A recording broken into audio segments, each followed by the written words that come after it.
All righty, welcome. I am Heather Pierce Campbell, the legal website warrior. I'm an attorney and legal coach based here in Seattle, Washington, serving online information entrepreneurs throughout the US and the world. Welcome to another episode of Guts, Grit, and Great Business. I'm super excited to bring my friend Kelsey Knutson on. Welcome, Kelsey. Thanks for having me. Happy to be here.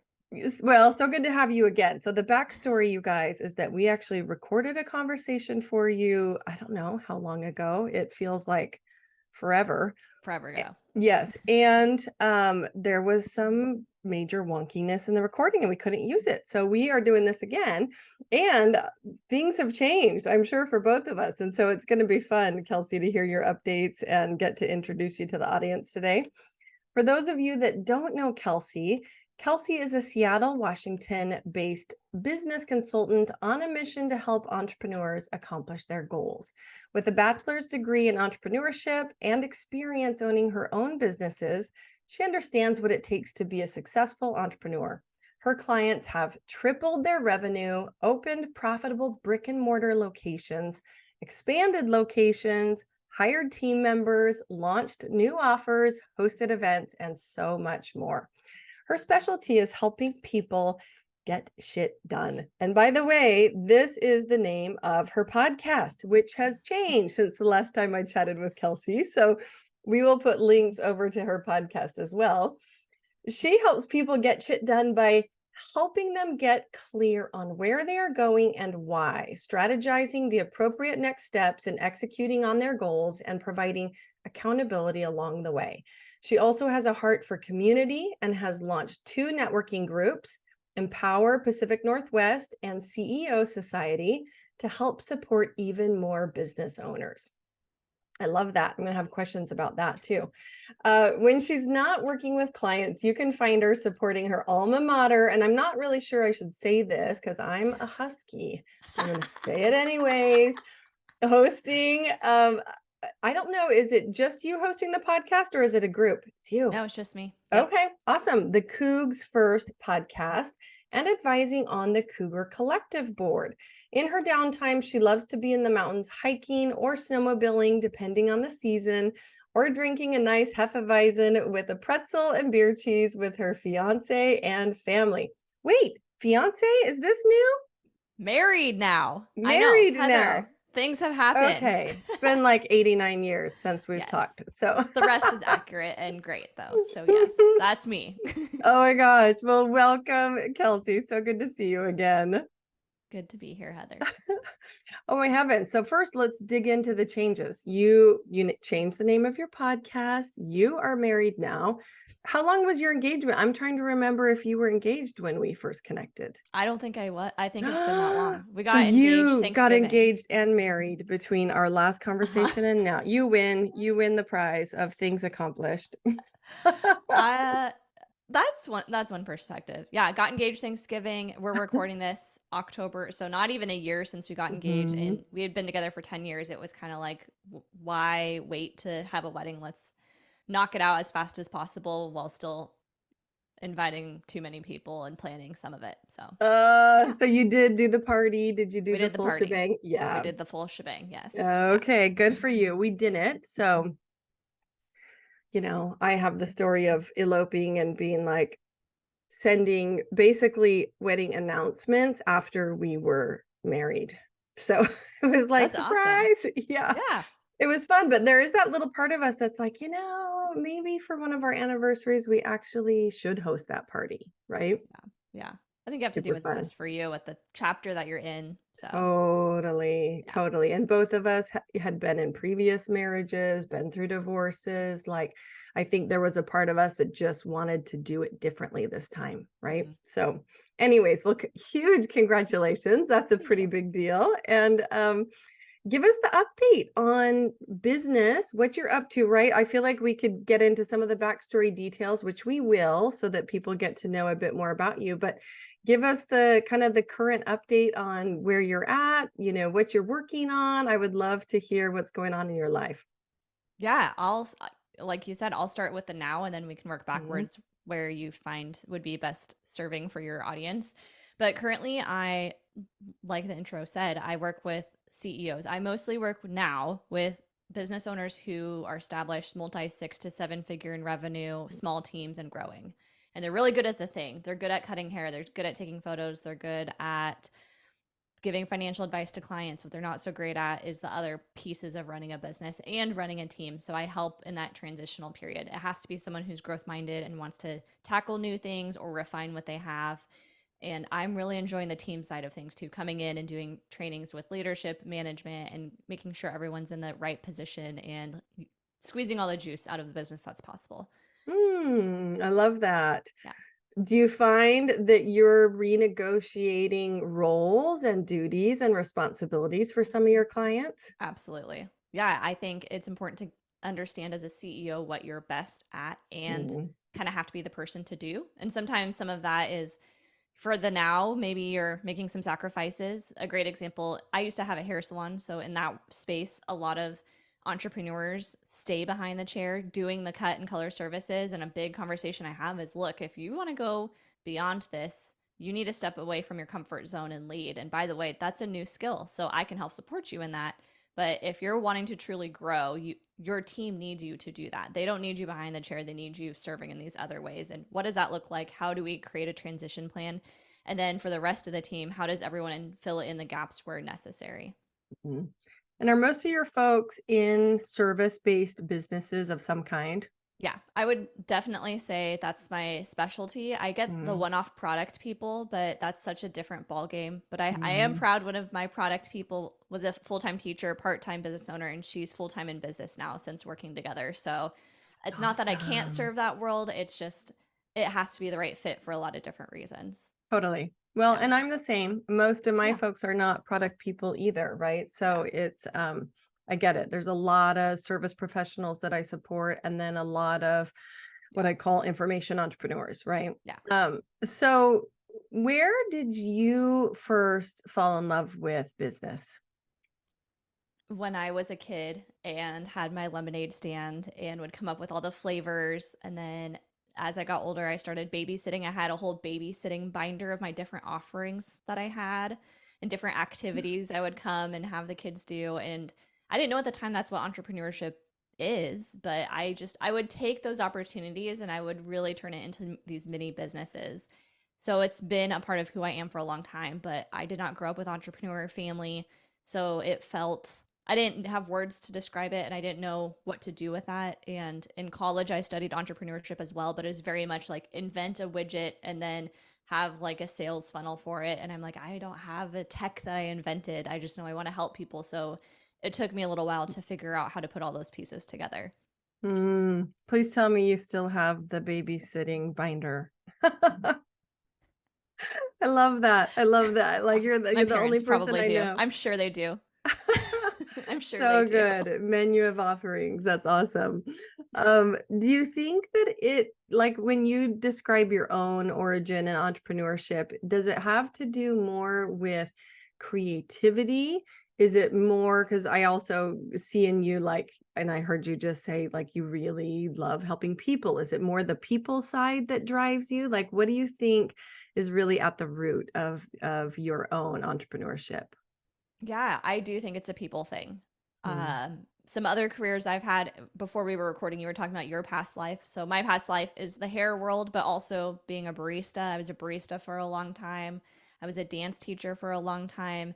And kind of the through line of all of that is this idea of helping people and kind of leaving them better than I found them. mm, Like whether that is them chasing their goals or having a deeper understanding of themselves, more confidence. I love getting to do that. And my favorite way to do that is through business. So I see my business coaching kind of as a vehicle to help people mhm. have that confidence and achieve their goals. And which means business wise, it's not going to be for everybody. Not everybody truly has what it takes to go from solopreneur to true business owner, true CEO. I'm sure in the work you do, you see that as well.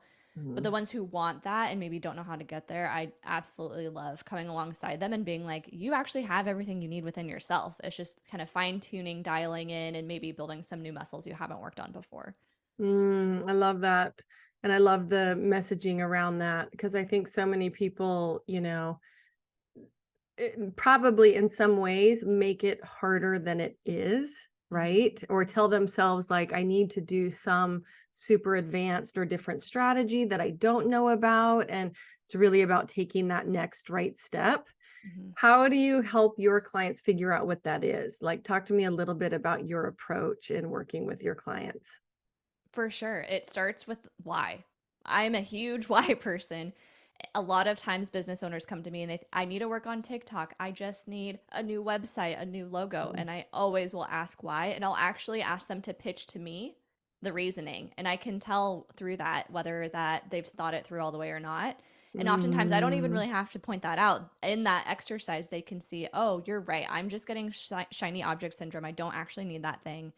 And a better use of time would be reach out to Heather and get a contract. I've sent you people, by the way. I don't know if you know this, but I've definitely sent you, like my clients, we get into the weeds and there's certain things. And I'm like, no, you need to protect your stuff. And I'm sorry, I know this TikTok course looks more interesting and sexy, but you need to get legit. And so that's your next investment. So it starts with the why, Mm. getting clear on how to make decisions, and then very much where do they want to go? How do we dream really big? What does that look like? And far enough away where we're not holding ourselves back from what's possible. I think we as kids, like we all Mm. dream really big and we're fearless and we think we can take on the world. And then as life happens, we just have these safe goals and safe bets we make on ourselves. So I try to push them to think really far out. I audit where they're currently at, and that's looking at the numbers, that's looking at their offers, that's looking at their team. And then I'm like, okay, where's that gap? Where's the path forward? So that's kind of Mm. a long winded explanation. But where are we today? Where do we truly deeply want to go from a core level, like a values level, a why level? And then what steps will help us get there? Yeah. Well, and I mean, there's a lot in your answer, but the piece that stands out to me and I, get curious about is this possibility piece. Like, how do we see what is possible? Because I do think people can get stuck around that, like having even too much of a limited vision, right? And Yeah. not knowing how to recreate something that they haven't done before. So how do you help people around that possibility piece? Yeah. One of the core questions I ask is where do you see yourself in 10 years? And I ask, what car are you driving? What house do you live in? Do you have kids? Are you in a different neighborhood? What's your most recent vacation you went on? I have them paint the picture and Mm. really dive deep, and then I have them work backwards chronologically. So I start with the 10 years out and then I work backwards to ensure that we are still dreaming, but then it allows them to be far enough away to where it's like, oh, I'm not going to pick the safe thing because Kelsey's having me dream, so I'm just going to go for it. And then I hold them to it and I say, Mm. okay, then why is the 6 month you doing this when the 10-year you wants to do that? And so I think it just it's that space and challenge of doing it. And then also, if you can Mm. communicate it to someone else, there's value in that too, just saying it out loud. And then, of course, I'm going to ask why. So we'll go over that 10-year out document and I'll say, tell me about this person. What is that Mm. like? What does that person feel like? Like, how do they balance health and wellness in business? And what does that look like? And then, okay, is today you even remotely close to walking down that road? We need to get you on the right road then. Because a lot of it is a reality check of the today decisions that we're making too.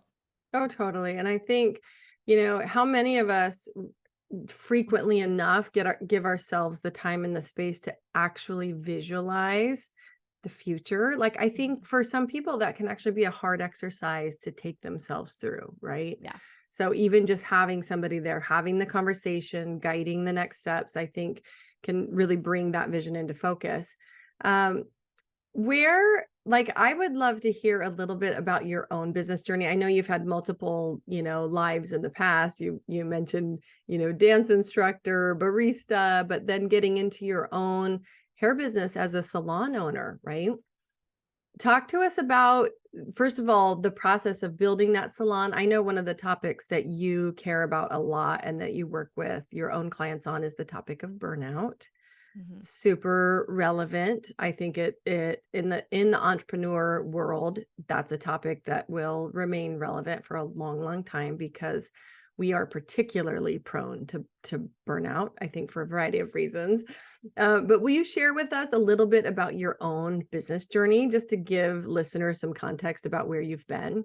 For sure. So, like I mentioned, I had these little tastes of entrepreneurship. I wouldn't fully label it that, but they're definitely indicators of leadership. I was cheer captain in high school, editor of the newspaper. I always sought out these opportunities to lead. I didn't know what to do with that. I'm the first to go to college in my family. I picked business because it sounded stable. And then I picked entrepreneurship because the other majors didn't sound as fun. So, being transparent, that's how I landed on that degree. I didn't really leverage that degree until not too late, but after school. There was like an Mm. entrepreneurship club. I would have loved that. I didn't know what it was around, and I was having a good time in college too. So, different priorities. But I stumbled into this major my last year in college. I went from like very much struggling in school, the beginning of college, to getting a 4.0 my last year. And it's because all my classes were leading teams, strategizing, pitching in front of investors. And I was like in my zone. I'd found my people. But I share that story because through that major, I actually was able to get a job doing business consulting right out of school. I was able to get government funding and work for a startup. So I had this really awesome experience right out the gate with helping business owners improve their systems. We really worked a lot with marketing specifically. That's kind of our niche. But in general, I loved getting to help business owners, but I had massive imposter syndrome being a 21-year-old telling people what I learned about in school and trying to apply it to their businesses, and they're passionate. And Mhm. these folks, they were people, they would do market analysis. So that's what the service we would provide. They would say, hey, I invented this product 20 years ago. I have a patent for it, and I have no marketing plan because I've been waiting for the right time. Now I have the time to focus on it. And I'm like, just because you have the legal backing doesn't mean you have the demand. The alternatives might be better than yours. Like, they had no clue, and they've spent all this money and their heart is in it so heavily, but it just, the proof of concept wasn't there in the market. And that's what we would do. We would audit that, and we would research that, and then give them this big comprehensive document and presentation. So I got a ton of really great experience right out the gate. And then I quit and went to hair school. I just, Pivot. yeah, I liked pieces of what I was doing, but it wasn't the right market. Mm. It was working for the state. Work is slow, and that just, I was limited in how we could do our consulting. We had a specific way that we would work with people, and our clientele was any Washington owned business. So you get Mm. all kinds of people, all kinds of businesses. And I quit, went to hair school. It was something I was doing on the side. And in my brain, it was the fastest path to entrepreneurship because I was already doing it. I wanted to get the professional license so that way I could do more of it, not just styling, but cut and color. And I strategically worked in a salon in Seattle, worked really hard, built up clientele, and then went and opened my own salon. So I had my own salon for a little over 3 years before I got back into consulting. And that experience of having my own business, showing up on the first day, what do I need? Having contract employees during wedding season, what's a contract versus a W-2? All those experiences made me really, really understand business in a different way that the classroom did not. So I feel like I'm very grateful for that time and that chapter of my life. But I'm doing now what I've always been meant to do. I just had to take a windy route to get here. Right. But in the end, it's really not that windy. Like when you look at the experience it gives you, right? It's Yeah, all so valuable. But I agree. It never looks like what you think it's gonna look like, right? for sure. Um, I can relate to your imposter syndrome situation. I don't know if I've shared this with you. I was talking actually with a friend just the other day about this. I was out of law school and couple years out of law school. So I would have been in my, mid to late 20s. And I was going through a Starbucks drive-through on Mercer Island, and I had this woman lean out of the window, like from inside Starbucks. What are you doing driving? Like in a pretty raised voice. And I looked at her, and then she kind of like did a double take and was like, "Oh, I'm sorry. I thought you were my friend's 14-year-old daughter." And I'm sitting there like, "Oh, this is great." Like I'm starting off my legal career and somebody thinks I'm a 14-year-old driving this car around. I had a couple situations like that where I'm like, "Oh, I'm so screwed."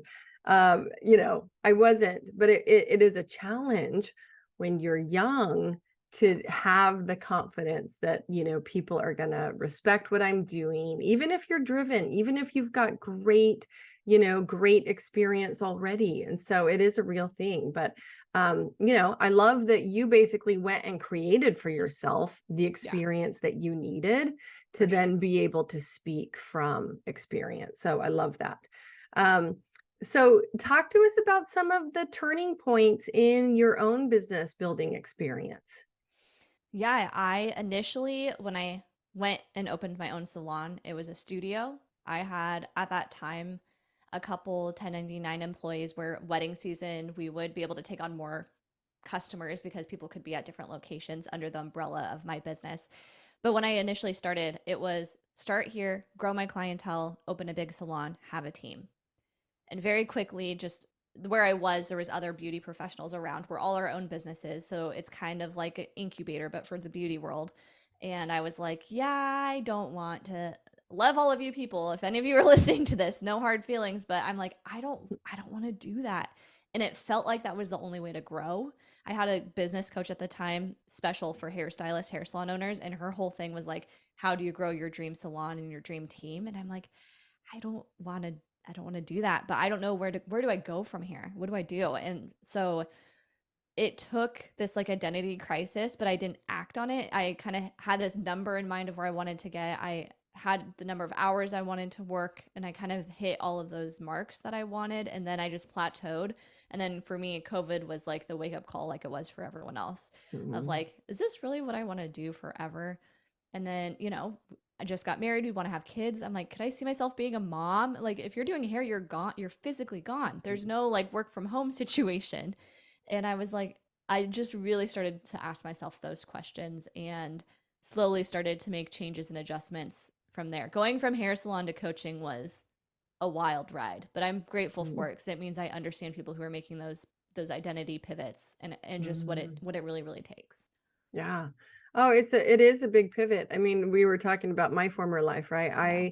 I built a photography career alongside the early days of my legal career because I'd done photography my whole life since I was a kid. I mean, I was telling you that I'm going into my son's school and I'm going to teach a little mini class on portraiture, right, to his media class. And um, I taught myself portraits as an 11 and 12-year-old in my parents' basement, like dragging every lamp in the house down and like setting up backdrops and, testing and trying. And so it's, but building two careers at the same time, had its own challenge. And there are a lot of people who do that so that they can create that bridge to Yeah. what's next if they're Yeah. like, really in a main career and this other thing is for a time like a side hustle.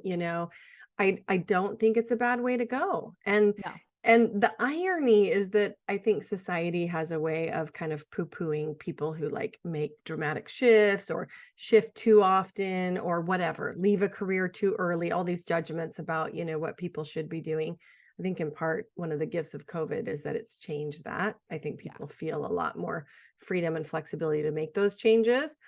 But the irony is like the best, most well-developed humans from really from a personal development standpoint have made a lot of pretty dramatic changes in their life, right? Like whole Yeah. reinventions. And so I consider it like a really good, powerful thing to do. And if you find yourself in the scenario of doing that, like I don't know. I think it's an experience to be welcomed. I'm not saying that it's easy, right? Mhm. It's Mhm. definitely, I mean, can, take earning your chops in whatever field you're pivoting into. But in the end, it's so worth it to pursue something that is in alignment with who you are, what you want to be doing, utilizing your best gifts and your biggest strengths. And I just think it's really important that we all explore whether we're in the right spot. Yeah, absolutely. And ask yourself why. Why are you seeking out this alternative or wanting to make a shift? And for me, it was something I felt in my gut for a long time before I took action on it. And wanted to ensure it wasn't me just getting distracted by something else. And I was making the Mhm. decision and the shift for the right reasons because it was a big shift. And my best month in the salon was my last month. So it's not like I was leaving a failing business for something else. I was leaving a successful business for uncertainty. I didn't know if it would Mhm. pan out. I was doing some at the same time. I had a couple clients, but it wasn't sustainable and it wasn't enough to financially say, "Hey, that's going to work." It was enough of this double dutch has happened that energetically I owe it to myself to just try, to fully try. Yeah. Oh, I mean, that's a good point energetically about what can happen, right? Yeah. And I think people kind of know it when they're there, but it's really important to pay attention to that. It sounds like where you're sitting now, you know you made the right choice. You know that you're doing what you should be doing. Was there any point in your journey where you regretted entrepreneurship? Um, that's a good question. I would say there's been moments that I remember distinctly one time when I was doing the double dutch. At this point, my cutoff for the salon, my lease was due to renew. And so my drop dead date was, okay, I'm officially closing doors this day. So I had like an end date in mind. Yep.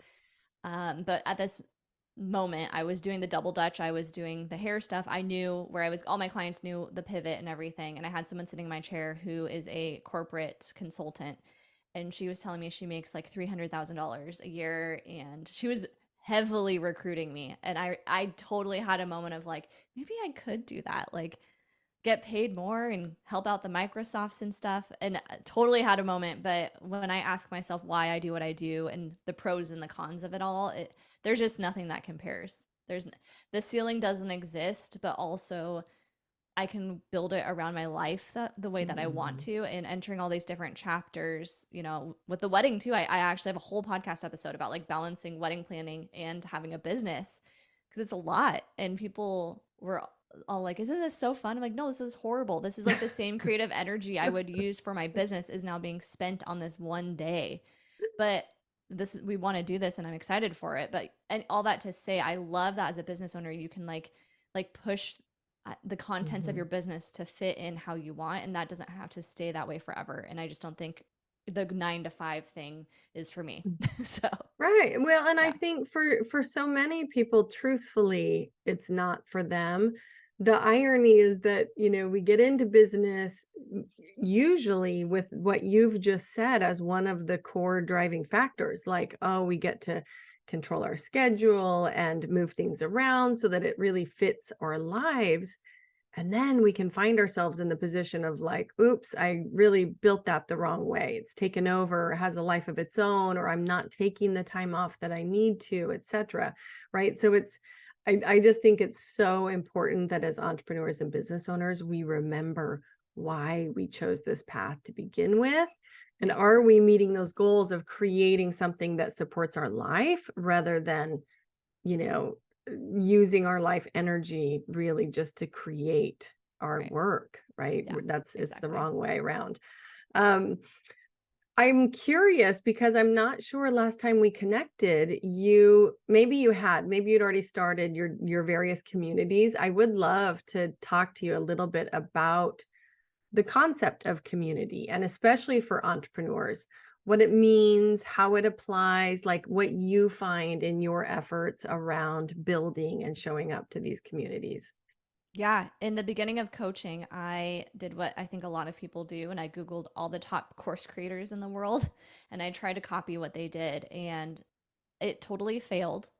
And also, when I asked the deeper question of why do I feel like this is the only way to deliver my service to people, um, I realized that it just wasn't for me, at least in the Mhm. chapter of business that I'm at right now. I really love to be alongside someone and watch that change happen. I love seeing them today and seeing them a year from now and hearing all the ahas, seeing change happen, seeing the growth, the hardship, and all that. And you just don't get that intimacy in a course, at least Mhm. majority of them.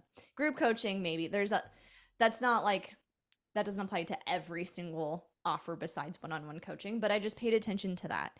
And when I sat with myself and started to think about my favorite clients I've worked with, who have paid me the most, who are aligned, and who had the most results, the person who 3x revenue, those people, they came from community. They came from someone knowing me directly, or they knew someone who connected them to me. And instead of trying to go viral on Instagram and worry about likes and follower count and engagement and going viral, I was like, no, I'm just going to build spaces where I can engage with people and then I can follow up with them. One of my clients came to one of our networking events. She has a multi six-figure business. She'll be hitting seven figures probably end of this year. And she's like, I'm thinking of changing my business name. It's currently this. I'm thinking of changing it to that. Collectively, what does the group think? And I was like, I'll grab a coffee and we can pro con it together. And at the end of the coffee, she hired me to coach her team. Had no idea she needed help with her team. But it's just those little things that happen. And I think when you're in community meaning literally a community of not just like a casual thing, but like a curated group, and these groups meet in person, it just opens up this door for possibility that you don't think you wouldn't otherwise have found. And so I had one built for a year, and then I actually live in the Kirkland area for the people who live in Washington State. Mhm. And the other group is down south. This group is up north. And I realized I'm like, I should start one up here where I live. So that's why I have two. It's a Oh, little got it. confusing. It's a little confusing, but yes, I have two, and I have co-founders. And the short of it is I'm able to help more people. And then the people who are in a position where I can best help them on a deeper level, one-on-one, then that door is open as well. So, Mm. yeah. Well, I mean, there's a couple interesting things that come to mind as you speak about the importance of community. One is the in-person element, Yeah. right? People There are is, hungry for it. yes, and there is something magical that happens for most of us. And I know there are plenty of people who are like, yay, COVID got rid of in-person events for me. I don't have to do that anymore. Usually, right, that's because there's some element of travel, or like for me, family and small kids. It's hard for me to go spend 4 or 5 days traveling, going to an event, speaking, being a part of it, coming, the alternative of like getting on Zoom and presenting, yeah, is highly desirable. And that in-person element creates like a kind of magic that it's hard to duplicate, right? There Yeah. was an event that I went to immediately before COVID, and I can't tell you how many of those people I've been in touch with continually throughout the last, 4 years. And are some of my favorite people in the world of entrepreneurship and business. And it's because we all intersected in person, Mm-hmm. right? Yeah. So I love that. And I do think that we in life generally have to watch for ways to create those in-person connections. I will say that as a mom, one of the things that has been surprisingly hard is how lonely I have felt as a mom. And I think part of it is that I've got a special needs kiddo, which complicated some of the friend making journey, both for him and for me when he was younger. And then, other things layered on, my own health journey and just physical journey to motherhood was really challenging for me. So there was a variety of other factors. And at the end of the day, even now, I think like, gosh, I could do such a better such a better job with the in-person part of, life in general. And it's a Yeah. challenge to be able to balance all of that. So how do you balance it? How do you balance, the community creation? And maybe you can actually share with us how you started even creating or launching these communities. What did that look like for you? Uh, to answer that question, my communication style, not surprising to you, yours is probably the same, is auditory. I Mhm. work best when I can just tell a story, talk through stuff. When I work with my clients, it's a lot of Voxer voice notes, it's a lot of Oh. just Zoom calls. And so paying attention to that, I'm like, just give me a room and I can do my thing. And so that's honestly what it came down to. From a business standpoint, the communities are my funnels. It's Mhm. not necessarily free, but it's a much lower ticket option to get connected into my sphere. And then again, if I'm a fit for you, awesome. If not, you still got some value and that's great too. And I love connecting people as well. But yeah, I see it as a function in my business. Even Mhm. my podcast is a funnel into my business. I have clients on or like hot leads on once a month. I do a hot seat coaching segment and I use that as an Mhm. opportunity to also have people go through my potential customer journey. So on paper, it sounds like I do a lot of things, but everything I do is very intentional with the mindset of how can it funnel into working one on one with me because that's the way I love to work. And Mm. then this next layer of that, because I've built community and I've led a lot of the workshops, I also love speaking and teaching. So now I'm able to get into other rooms and help their communities as well. And that's not something I would have had like the social proof of, I guess. Mm. Like you have to start that eventually. And so I love that I was able to just build a community with my co-founders and get to practice that, get to try different speeches and workshops and what sticks and what doesn't. And like now I can take that as a package and present it to, hey, I'm going to come to Heather's community. We're going to do a workshop on XYZ thing. It's going to be great. And I feel confident in doing that because I kind of was able to practice it in front of the communities that I've built. I love that. And I also love the idea of like this layering over, like how do you Yeah. do something intentionally, but also where it overlaps or feeds into something else. And I think even as a mom, I'm looking for like the other day I was thinking like, okay, how do I mean, it's a terrible phrase, kill two birds with one stone, Yeah. right? Yeah. But doing something, and it's even something as simple as like one of my big goals this coming year is to not be in my office so much. I don't love being behind a computer, right? I have Mm-hmm. to, obviously, as an attorney. That's Mm-hmm. it's kind of a necessity for me to spend some time there. But like all my introductory calls, I don't need to be behind a computer. Do I sometimes take notes? Yes. Can I like jot some notes down yes, because I have a very good memory after like walking and talking. And so my new goal is like, I only want to schedule introductory calls when I'm walking. That alone would save me like an hour or two every day. Yeah. Right. Yeah. And so, Yeah. but applying the same thing like to business, how do we do stuff so that it is, I mean, the word that comes to mind is really easier, that it's more simplified and easier, but that we're accomplishing those goals. So I love that Yeah. you've done that very intentionally and strategically for yourself and found a way to really incorporate community, not only for the purpose of community, but also to feed your business. Super, super Totally. important.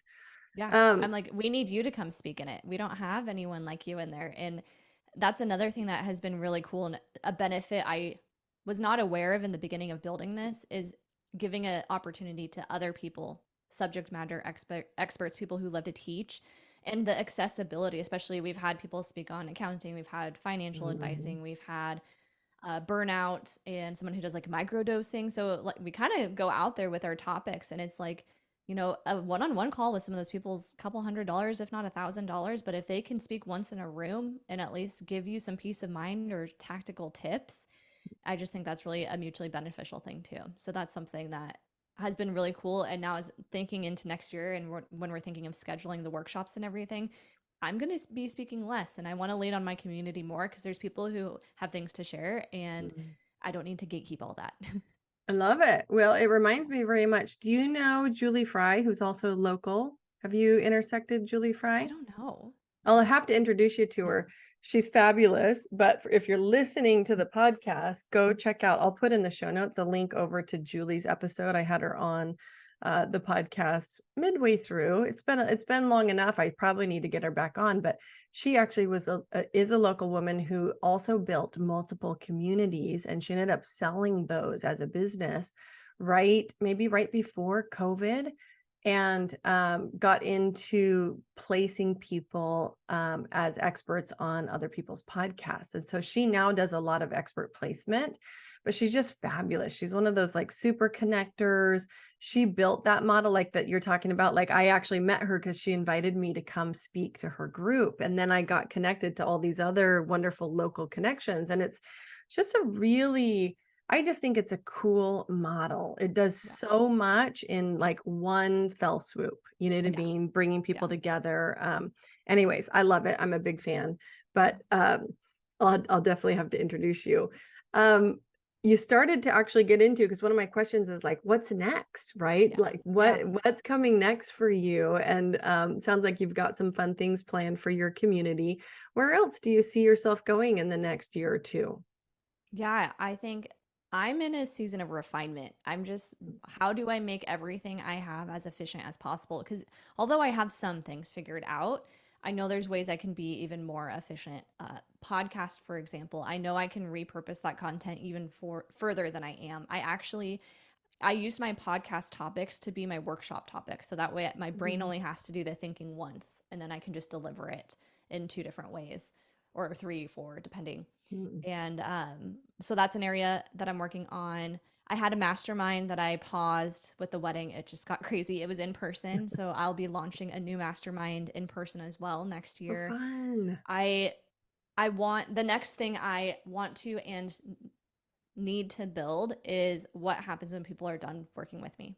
What comes And next? yeah, Yeah. and the blessing of my community is female founders. That's the criteria. Mhm.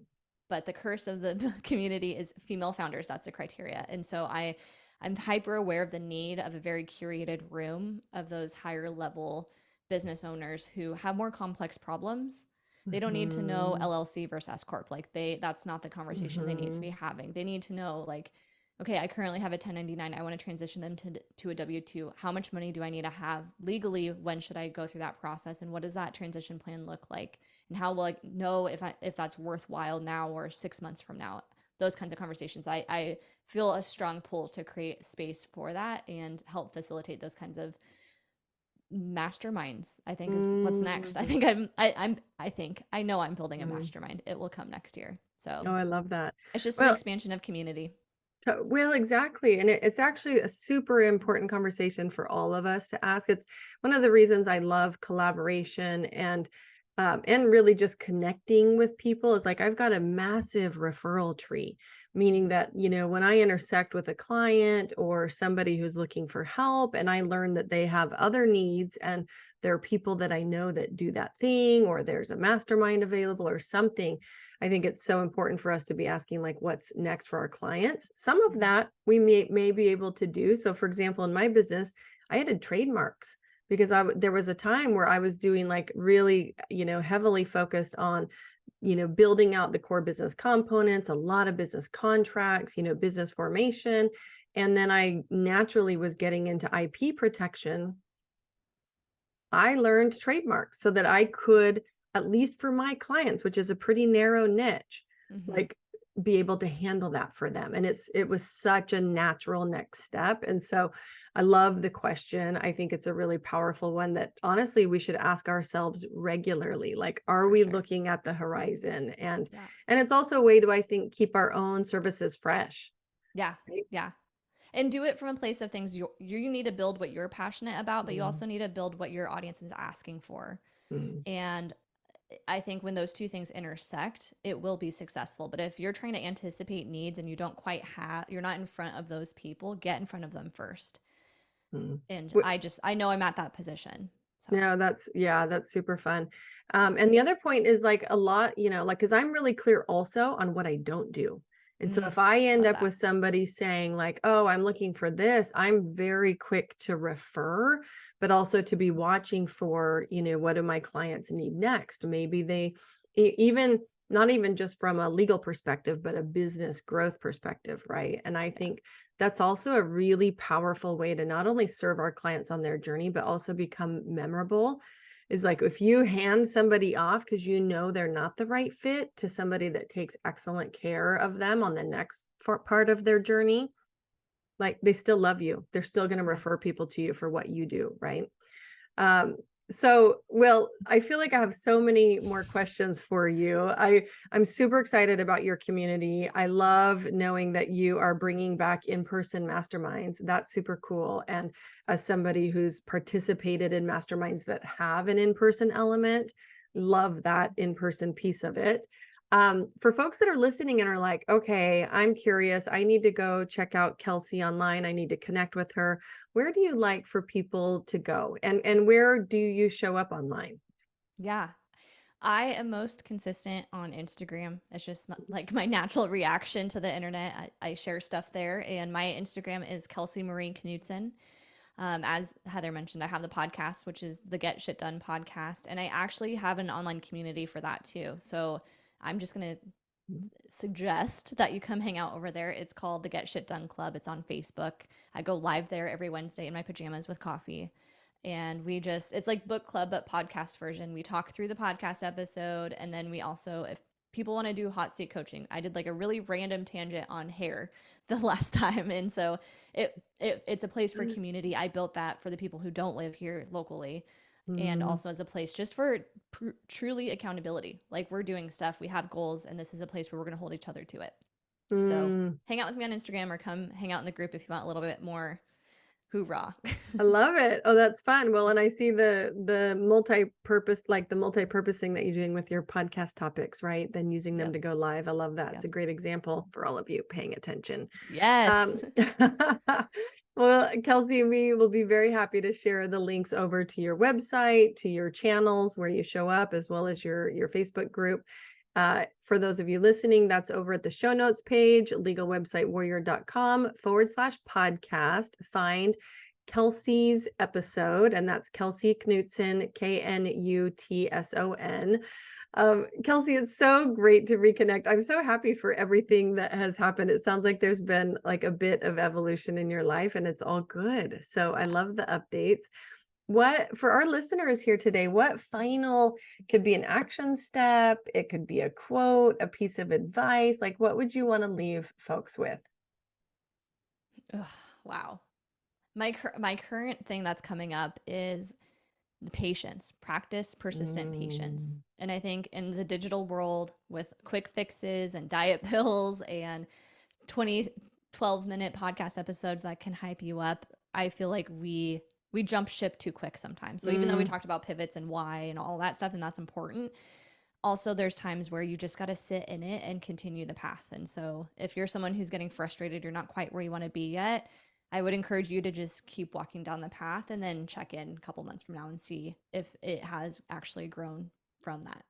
I love that. That is actually one of my favorite pieces of advice here on the podcast, because the whole reason I launched the podcast to begin with was to keep people on their path. I want people Oh, cool. working Yeah. in the business that they're meant to be in and Yeah. building a successful business. And my folks like you are the folks that need to build a thriving small business as the way to deliver their work in the world, right? To Yes. accomplish their mission.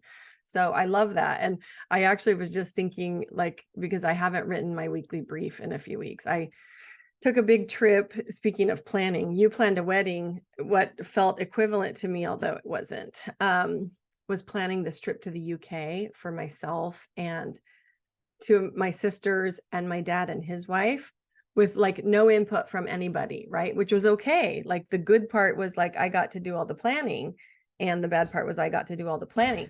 But anyways, so I have not sent my weekly brief in a while, but this morning when I sat down to write one, what came to mind was like, as even a subject line in the topic, like it takes what it takes. Hmm. And it is, the message has to be like, keep going, you guys, like take the next step, do the thing that is naturally in front of you to build, what comes next, and trust your instincts around that, Right. but yeah, stay to the path. I love that so Yeah. much. Kelsey, great to see you. I'm excited to have you back and share this episode. We'll be in touch, but maybe there's, evolution number 3 or whatever it is in another year or so. Totally. Thank you so much for having me. And for those listening and hanging out with us today, thank you for being here. Awesome. All right.